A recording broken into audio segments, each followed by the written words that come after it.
Welcome, everybody. This is a special episode in our series with Dr. Elnasser Abdul Wahab. Today, we will tackle the formal systems of fiqh. Yeah, it will be a kind of overview about the project of Dr. Elnasser, which he has been working on for, I think, 10 years now or more. By the way, Yeah, more decades. welcome, Doctor. Welcome, Doctor Nasser. Uh, so we would like to know more about this project and its, we can say, its philosophical basis that we can display today. Yeah, go ahead. Yeah, thank you very much, Ahmed. Again, Welcome. this is the second part of our lecture or Lengthy podcast, call it series. whatever you Yeah. call it. And in this second part, I'll be showing now some relatively new ideas. Means what we saw in the first part was just an accumulation of actually undergraduate level knowledge. There was nothing new. We were discussing epistemology and the relation between the epistemological view of physics and mathematics with what we know today and what happened in formal systems and so on. So this time I'll be focusing on putting all this, what we knew, into the context of Islamic sciences. And of course, the first thing which you might, or anyone might ask himself or herself, especially if he is a Muslim, looking at Islam through the glasses of modern science and epistemology, why is it important? So one of the issues which are raised now in this chaos of questions and answers around Islam, and especially within the context of Muslims. I'm not speaking now of non-Muslims or of Western scholars or whoever is interested in studying Islam, and whatever the background is. They are people who are interested to study Islam just to fight against it or something like this, not to know the truth about it. But within Muslims themselves, there has been a discussion recently, but it has also its historical roots. Why is it important to look at Islam through the glasses of modern science and epistemology? Of course, there is an important Islamic reason, because we are, Islam does not recognize your faith, or you cannot be, you cannot say to Allah subhanahu wa ta'ala in the day of judgment, I became a Muslim because my parents were Muslims. So the core beliefs require true conviction. You should be truly convinced of Islam. You should be genuinely convinced of Islam. So the first important Islamic reason why we should look at Islam through the glasses of modern science and epistemology is exactly this. Because we live in this time, we are sons and daughters of our time. We are not living in the time of Sahaba. We are not living in the Middle Ages. We are not living in the future. We are living in this time. So to convince ourselves as sons and daughters of our time, of anything, not only Islam, of course, we use the known science and epistemology of our time. In order to cope with the epistemological ceiling, as they say, as they call it. No, you are influenced, Ahmed. You are influenced, even if you don't make this deliberately. You live in a time and you are influenced by your time.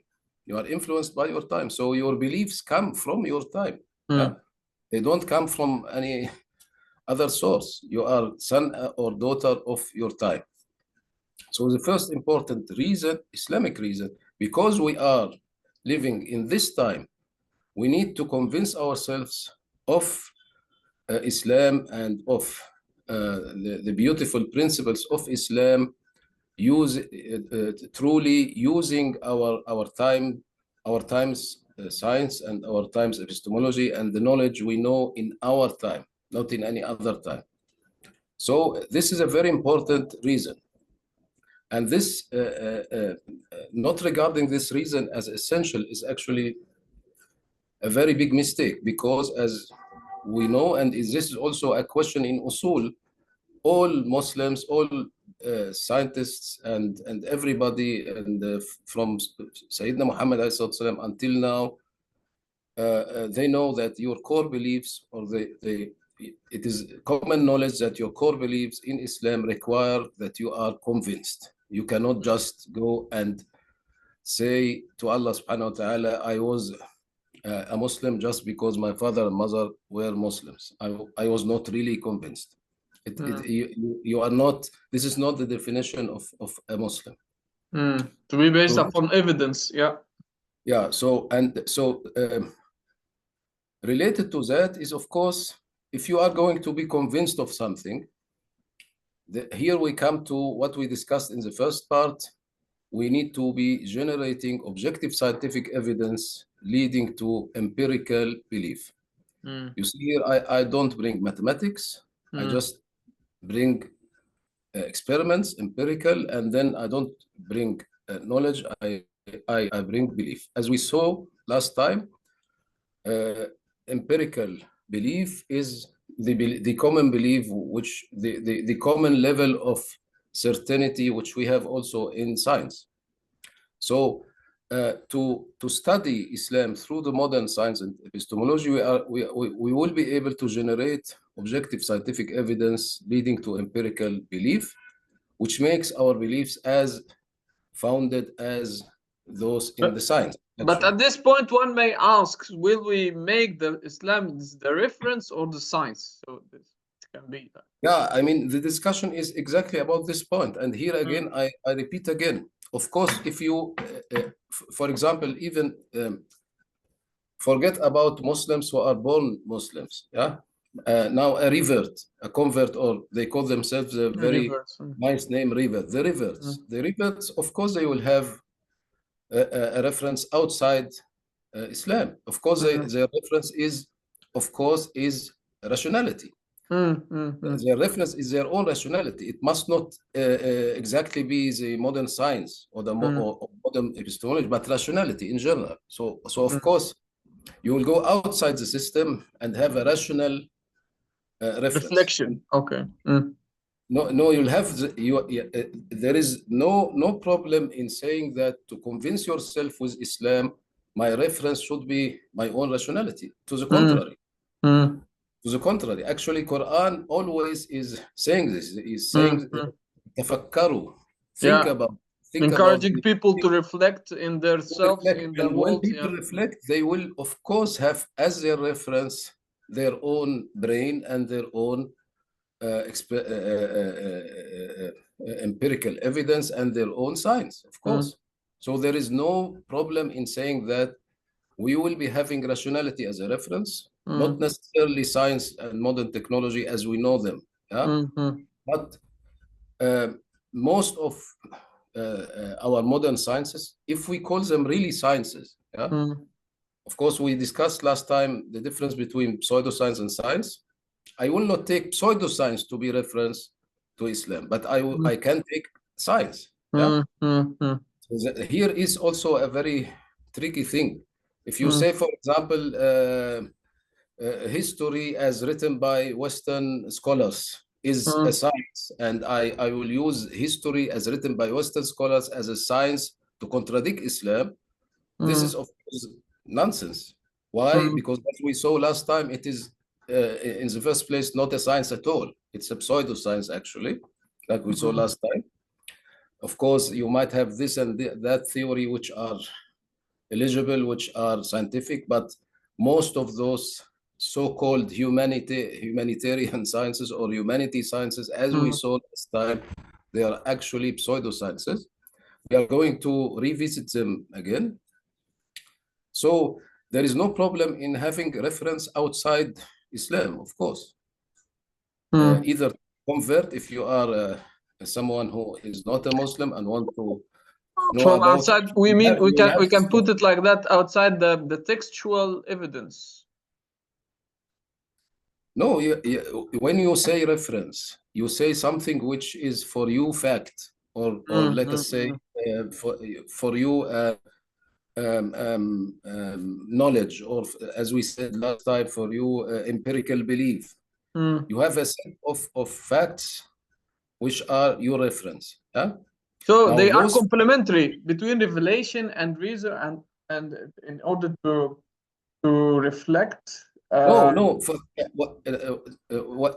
forget us as Muslims now. Somebody who is coming from outside, somebody Yeah. who is reading Islam from outside. So we're speaking here actually about conviction. We want to convince ourselves truly of Islam, so we will come from a system outside Islam. Yeah. And this is outside Islam, our reference should be outside. An ethic Not perspective, yeah. Yeah, so this number of I'm coming from my own experience, from my time in which I live. I have a certain facts, and those facts will be references for me to be able to see whether I'm going to be convinced or not. So this is the importance of this subject matter. And then also the third point is revising overhauled information. As we have discussed, in fiqh and also in other Islamic sciences, Aristotelian logic has been used, and Aristotelian type of thinking has been used, but we have today modern logics. So of course we are going to benefit if we revisit Islamic sciences with the This is an important point. Yeah, we have discussed it. Yeah. Now this is an important point for us, for people who are within the Islamic community, not for people outside. As we said, for people outside the Islamic community, this visiting Islamic sciences and Islam through seeing it through the glasses of modern science will first of all give you, for your core belief, reason for your own conviction, and then because it generates objective scientific evidence leading to empirical belief. But for the Muslims who are already believing in Islam, it is an occasion to revise the overhauled information. Huh? Now, is it new? Is this endeavor new? Is looking through using science and epistemology of your time to look at Islam, is it new? Of course not.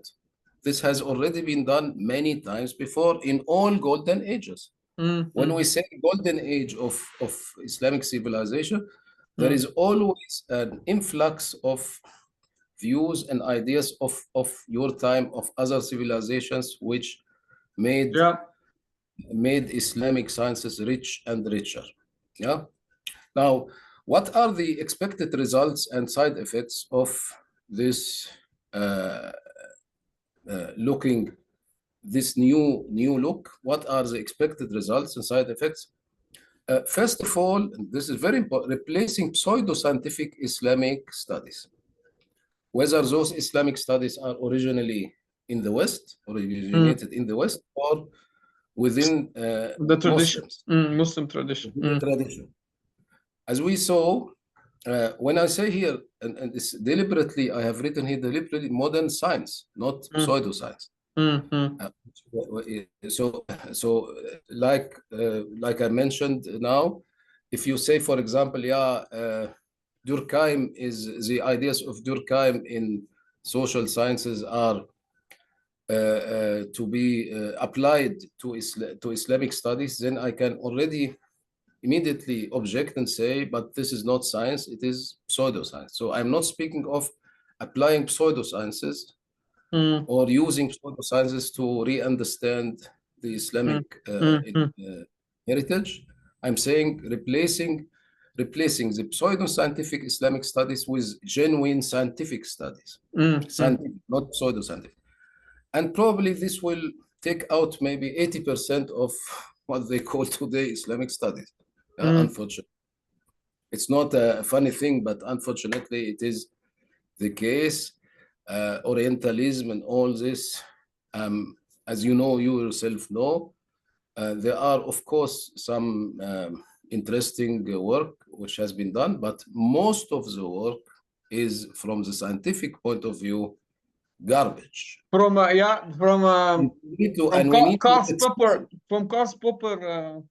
and we need to explicitly criteria. underline this. So explicitly underlining that most of modern Western Islamic studies are pseudoscientific, and they say this. It's not like we are the ones who blame them or claim this. No, they say this explicitly. As I told you, if you remember, I was attending some lecture in the Angelica video, yes, with this lady, Angelica, and this lady said explicitly, very bluntly, we are here, humanity sciences, and we don't need to give any proofs for whatever we say. Now, this is for someone like me, immediately a red light. And of course, whatever she has inferred or between quotes studied after that is not interesting for me. Yeah. Now, so replacing the pseudoscientific Islamic study is a side effect. Another important side effect is regarding Quran itself. Now, everybody is treating Quran plus minus as a mere text. Yeah. But through scientific study, we can we will show within this lecture that this is a very wrong approximation. Quran is actually a phenomenon. It is not a mere text. It's not like a Shakespearean novel or piece of theater or any literature type of thing, but it is a full-fledged phenomenon. Number three, providing a basis for debating epistemological modernity. Now, of course, if you start to say that religious texts and scriptures are not mere texts, but they have something deeper, something phenomenal behind them, then everything is different, because all of a sudden religion plays a role which is a little more, or let us say much more, source of knowledge as it is now. Source of knowledge and epistemology as it is now. So this is the first objective of our project. It's actually the broad objective. Then now a little more technical, if we go a little technical inside this, reformalizing fiqh and usul. And you question now, why should I go to the ancient books and try to make out of them a new formal system? They are already there. They are formalized already, as we know. They are one of the first sciences formalized ever, especially fiqh and usul. They are, usul may be the first meta science ever built, ever. No one has done something like usul, very comparable to what has been done in modern ages when what they call meta mathematics. So reformalizing fiqh and usul, why is it important? Again, revising overhauled information. Here I refer again to Aristotle. It has been done using Aristotle. Now we have new logics. Now we have criticized Aristotle. We know much more about Aristotle.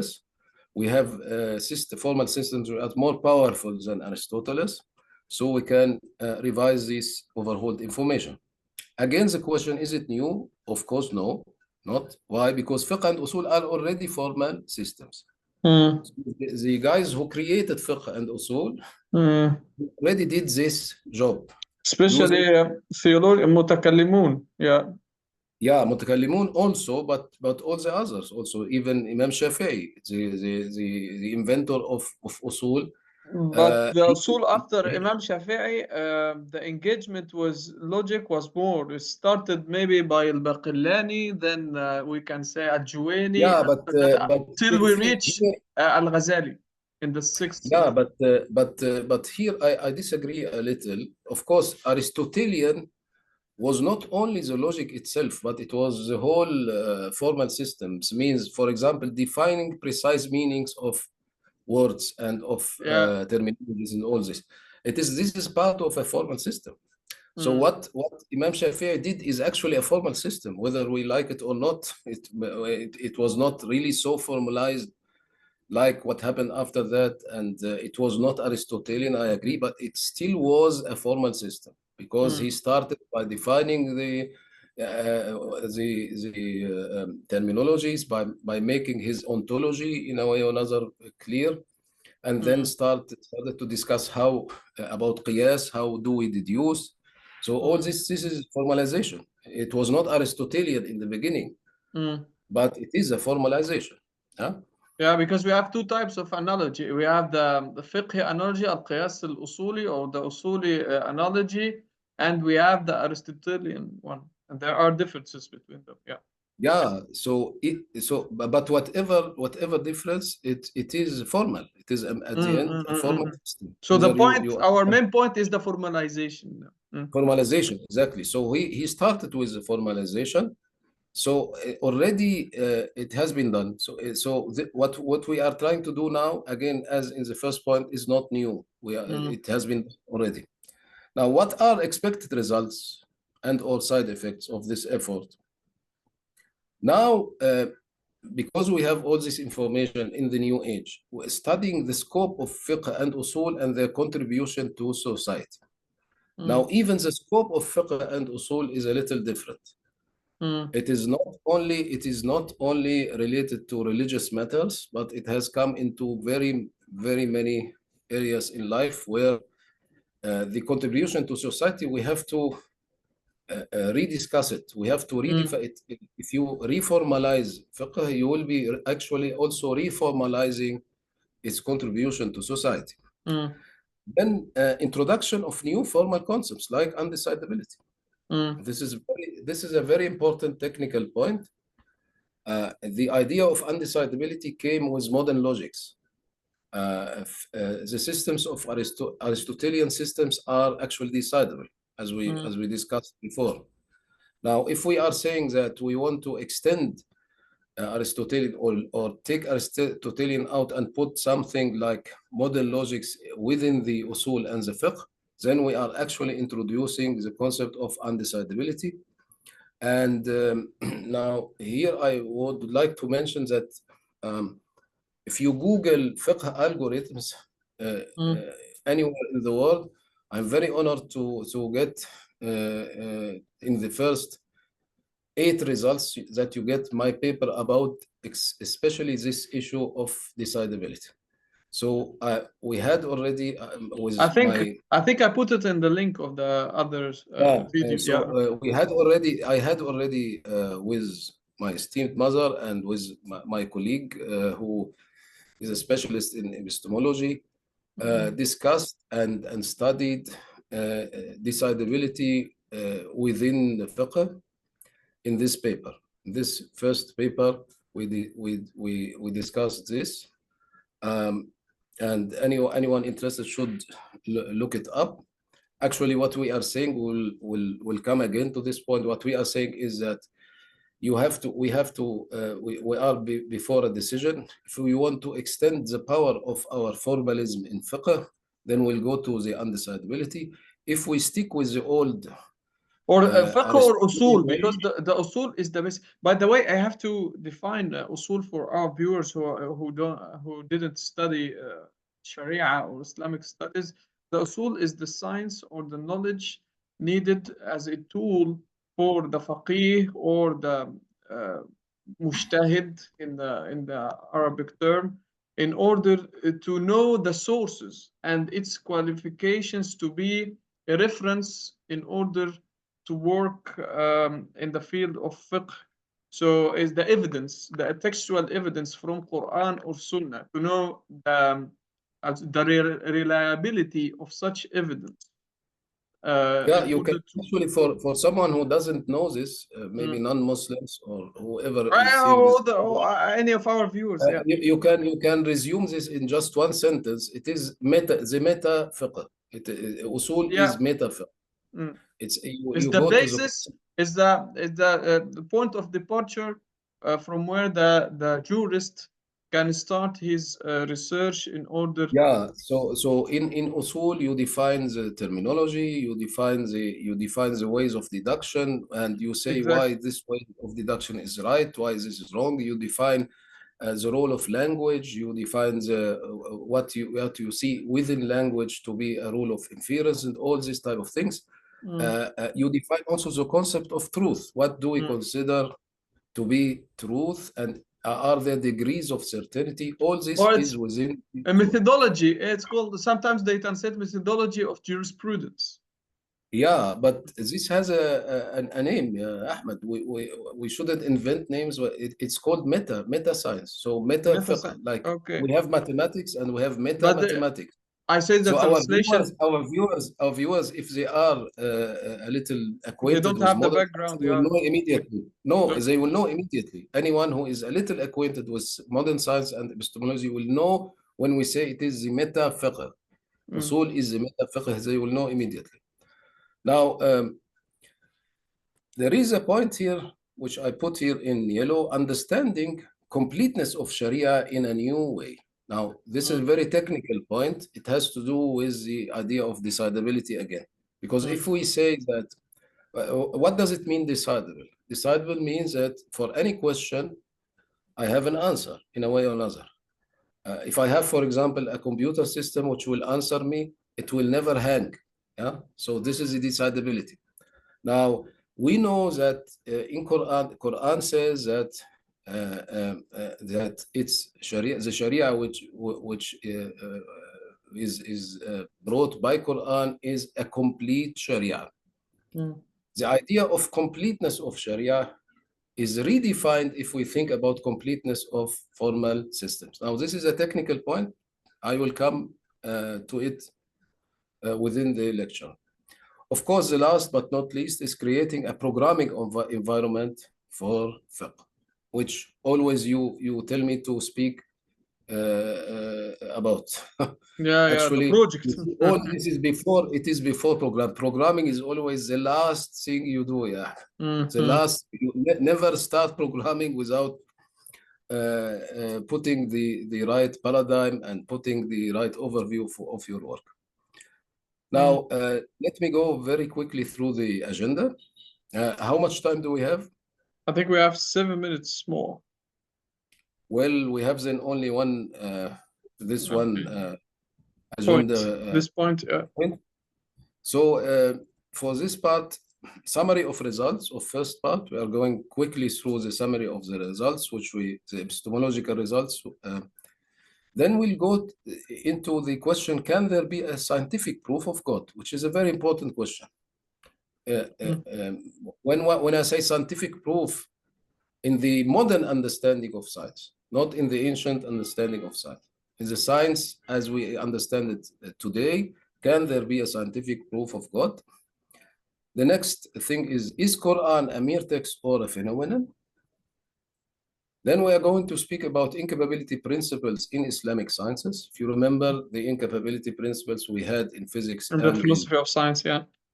in mathematics. The choice of fiqh and usul as representative sciences, I will say why I have chosen fiqh and usul. Is it, in general, are Islamic sciences science or pseudoscience? The question, how do we answer this question? Are Islamic sciences sciences, really full-fledged sciences as we understand them through Karl Popper and so on, or pseudosciences? Are Islamic sciences theoretical or natural? Yeah, they can be theoretical like math.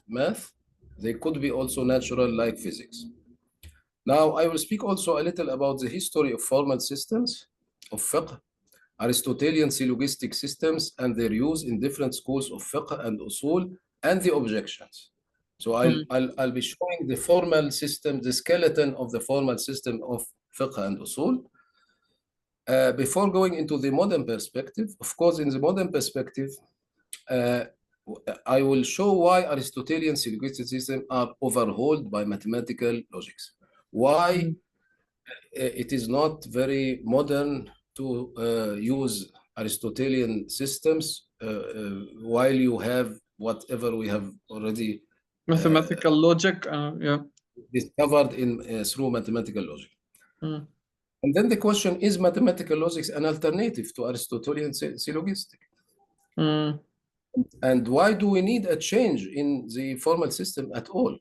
Now, this is also a technical point. Especially actually two technical points here. And I think we are going to discuss them for the first time it ever. has to do with no one discusses this. The formalization of Arabic language. Yeah. So here we get, as you see, we are getting slowly but surely more formal. Yeah, more technical. This is why if I had started with this in the beginning, it will be vague. Yeah. Yeah. So then I will go over to our project goals and methodologies, the role of Arabic language, and our choice is a hybrid solution, Aristotelian syllogistic plus Arabic meta symbolism. So and this is the extra mile, or this is the innovation, or the added value that actually all this discussion is new. I'm not saying an innovation. It's not important who innovated what actually. Yeah.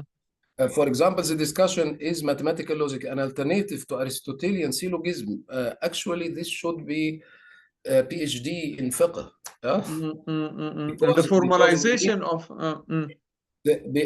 we need a reason. If I say to the fuqaha and who live to modern fuqaha that you need to change the Aristotelian way of thinking, then you have to give them also reasons why. And this was tackled by Dr. Taha Jabr al-Arwani. Yeah. It is an open question why. So I'm discussing here why, and I have already discussed the technical part in this seminal paper, in this first paper. So I will present my hybrid solution, and then at the very end, I will show inshallah the algorithmic applications in tayammum and wudu. So this is the agenda of this part, and I think we don't have time now. Yeah, the tayammum, for the people who are not familiar with the term in Arabic, it's a kind of ablution, or we call it dry ablution, and the wudu is ablution with water. And the tayammum is an alternative for wudu. So I think, as you see here, we are really very compact in what we want to. I have put many things together in this presentation. Therefore, I think we are going to have many parts. Yeah, there are theoretical parts and the application. Yeah, and the applicative parts as well. Okay, so, I think we have to stop here, and in the coming episode we will elaborate more about these interesting topics in order to go deeper in your project. Yeah. Okay. God willing. Till the next. Thank you. You're most welcome. And till the next episode. See you soon.